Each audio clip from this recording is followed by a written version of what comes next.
Waste of space, Lauren Boebert is now comparing her resume to that of a prosecutor, attorney general, senator, and vice president. But go off, I guess.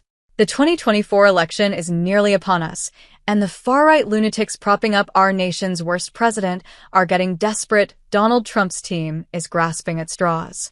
Their attempts to force the pompous scion to abandon his silver spoon and look like an everyman failed miserably over the weekend. The entire McDonald stunt was clearly a last-ditch effort to shift optics for the notorious grifter, but an orange clown dressed up in undersized McDonald's cosplay somehow failed to win a candidate many fans. At least it worked on unabashed carpetbagger Lauren Boebert, riling the Colorado congresswoman into a frenzy over on X. As she eyes down a contentious vote on November 5th, the 37-year-old is focusing a bulk of her extremely limited brainpower on smearing Kamala Harris, and it's not going great. Perhaps from an actually respected figure, all those barbs would sting, but from Boebert they feel more like compliments than anything. Take Boebert's latest jab, which made the weird decision to prop the deeply unqualified representative's resume up against the distinguished accomplishments of our nation's vice president. It would be a bad idea from anyone, but from someone best known for wilding out during a Beetlejuice performance, it went as poorly as you'd expect. Boebert rushed to X following Trump's pathetic McDonald's stunt to claim Harris never worked at the fast food chain. Dredging up the right's only real attack of late, Boebert claimed as much based on her previous experience with the chain and the fact that McDonald's has no teleprompters and, according to Boebert, Harris would be simply lost without one. No matter the countless appearances the Democratic candidate has dominated without the use of a teleprompter.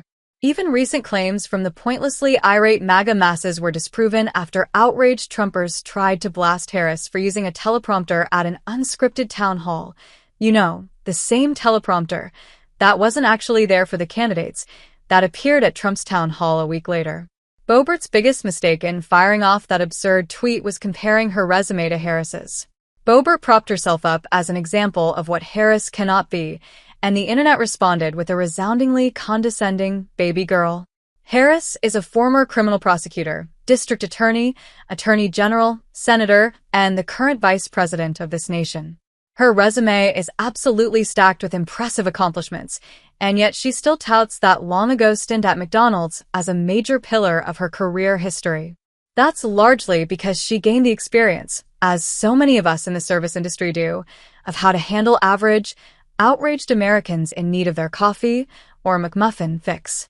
It also helps her to appeal to working-class voters, many of whom are exhausted by the string of affluent white snobs who so commonly seek office. Boebert shares that same McDonald experience, but her own resume mysteriously lacks the rest of Harris's substance. Sure, she's a representative and she's tinkered in business before, but it's a foolish choice for a woman best known for her salacious acts to start pointing fingers at actual professionals. Boebert quickly learned this, as savage responses greeted her brainless takeaway, delivered by unimpressed Americans desperate to see the last of the GOP's obnoxious mascot.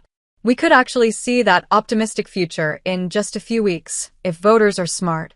Boebert is up for re-election in a new district, the Coward, this November, and if voters show up with an ounce of sense, we'll have heard the last of her by this time next month.